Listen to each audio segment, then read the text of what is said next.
Hello there, and thank God it's Friday. This is Business Nigeria. Welcome. These are the top stories we are tracking for you at this time. Federal government says it remains committed to streamlining regulatory environment. As NBS says, Nigerian Railway generates 1.69 billion naira from passengers in Q2 of 2024. Asian shares extend rallies. Yen edges higher as BOJ holds rates steady. On our first segment of the show today, again, we'll stay with our conversation around petrol pricing. I don't know how much is sold for in your location, but we'll analyze this as it has to do with not just oil and gas industry. How much do you think refined petrol should be sold for in the country, considering what we've seen, all the figures that have been all around in recent times? We'll review the contending issues around this for the first half of our show, and on the other half of our show, we'll stay with Nigeria's declining inflation.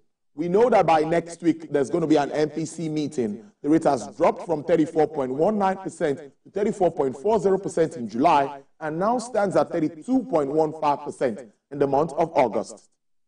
How does this have to do with the low purchasing power of Nigerians? Well, let's start with stories making headlines before we get talking.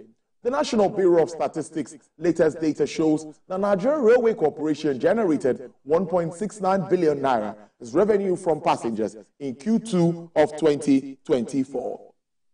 This data was released in Abuja, and the report shows that the figure increased by 53.14%. compared to 1.10 billion naira generated in Q2 of 2023.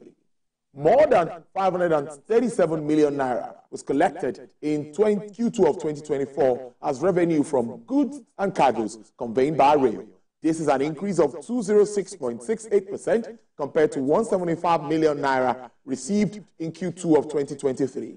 Similarly, the report also shows that revenue generated from the movement of goods and cargoes via pipelines increased to 42.08 million naira in Q2 of 2024, compared to 12.81 million naira recorded in Q2 of 2023. Also, the number of rail transport passengers in Q2 increased to 689,263.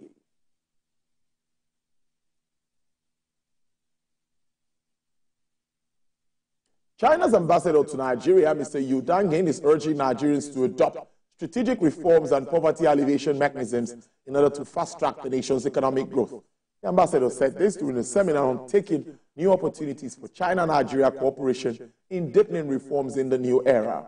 Organized by the embassy in Abuja, he emphasized the importance of collaboration between the two nations, drawing from China's own experiences in lifting about 800 million people out of poverty over the past few decades. The ambassador outlined several key recommendations for Nigeria, focusing on enhancing agricultural productivity, promoting vocational training, and fostering infrastructural development. The Chinese envoy says Nigeria could benefit from adopting a multifaceted approach